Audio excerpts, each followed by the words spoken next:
Hi. It's been a while.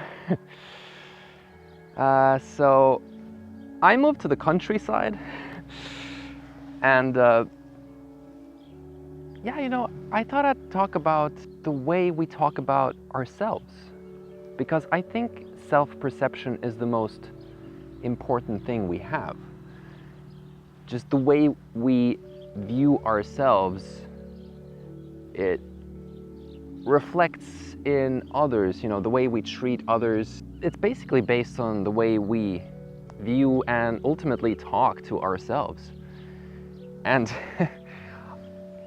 I fall into this trap, as many others, of negative self-talk. For example, you say stuff like, I'll just wait with that, or, oh, I'm not good enough to do this. And it's not even, the strange thing is like, you're not even saying those things. It's more like a deep, subconscious feeling that you don't even realize you have, And yeah, it can come in many forms. Like, I have to be perfect, asking for help makes me weak. It's like, you're not actually saying those words, so it might not even be like actual thoughts you have. It's more like a feeling. And someone else saying, we are valued, we are good enough. It might sound like a good thing, but it doesn't mean anything if we don't believe it to be true.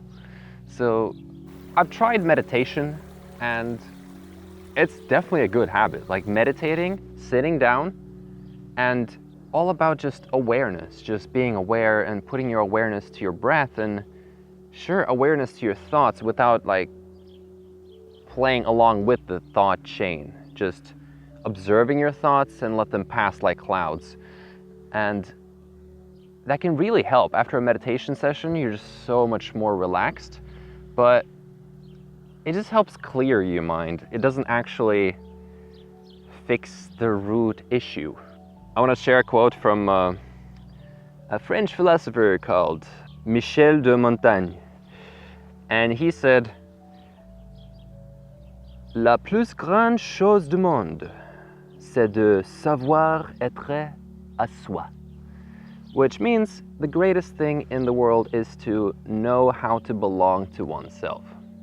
And it's so true. I mean, what's greater than feeling like you fully belong with the person you're always with? Like, you can't go anywhere away from yourself. I think this is the reason many people distract themselves. They don't want to face themselves and who they are, but they have to face them. We have to face ourselves to ultimately grow into a better person. It's not done by distracting ourselves, definitely not. So we have to have that courage, no matter how bad or negative, and I know how exhausting and painful it can be to spiral in negative thoughts. Trust me, I've been there, and I know many people have, when their mind just starts to spiral into the abyss. I'm not saying it's an issue for everyone, but there's so many people who have negative thoughts, and it can lead you into horrible things. But there's many things that help with this. Even simple things like going for a walk, it can really help, because moving, I've noticed in myself that when I sit indoors into a closed space for too long, my mind just starts to spiral. It's really bad. So walking around in nature, it's so healing. But like I said, you can do those simple things, but it only stops the symptoms. How do you run from what's inside your head?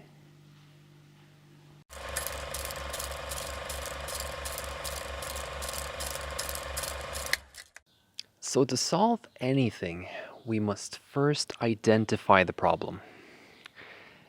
And I think that's the hardest part of this whole process, is identifying that you actually have a problem. I think it just comes down to, we don't want to admit that. We don't want to admit that we have a problem. It's just it's the worst feeling to admit it. But that is step one.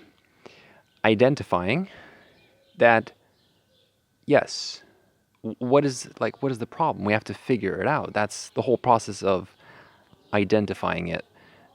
Your negative self-talk that's like, oh, I'm not worthy enough to do this.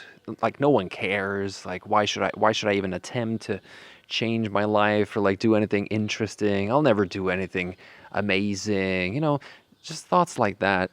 Recognizing them as completely false because we can all amount to great things and it can come in different forms. But it's just identifying that you actually have low self-esteem if you have thoughts like that. And yeah, once we actually identify it, then we're ready to move on to step number 2.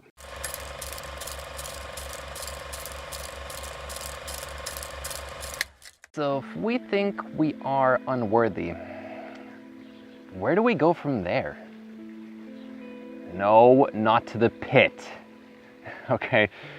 But saying affirmations like, I am beautiful, I am loved, I am perfect, I am amazing, it does no good, really, if you don't believe it. So, I don't fully believe in affirmations. If you believe them, sure, but I think you need to dig deeper. I think it all starts with building trust in yourself. I think that's the most important thing to increase self-worth. It's to be able to rely on yourself. Like, are you gonna do the things you've told yourself you're gonna do? Like, for example, yes, I am gonna finish reading this book. If you say that, are you following through? Are you actually reading it? Or is it put away and you have forgotten about it for like a month? It's like, can you actually trust yourself? I think that's where it starts. Like saying you're gonna exercise tomorrow. And so when the day comes, you're faced with, yesterday you said tomorrow. If you don't do it, you break your own trust, and ultimately that's gonna break you. And so it all comes down to discipline, really. I know many people don't even like the word discipline, but it's true. You need discipline. You need to discipline yourself, because discipline is a reflection of self-respect. So if you manage to cultivate discipline, you follow through with what you said you were gonna do, you start to build confidence in yourself, and it feels amazing. That's how you build self-worth. It's not from other people's confirmations. Sure, it's nice to receive confirmations, but ultimately it's, what do you think about yourself? That's what matters. That's the main thing. So if we can figure out how to build our discipline, and it's not that deep. You just follow through with what you said you're gonna do. It's really that simple.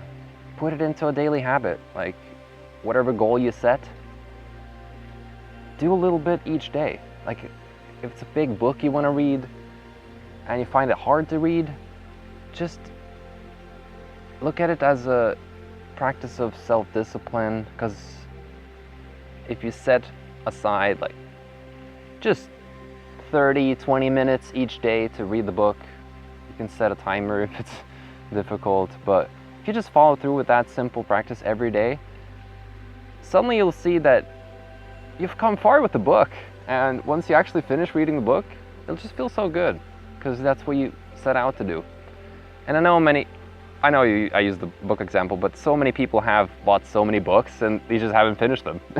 Stop buying new things if you don't even use the things you buy. Consumerism is a distraction. But yeah, just follow through.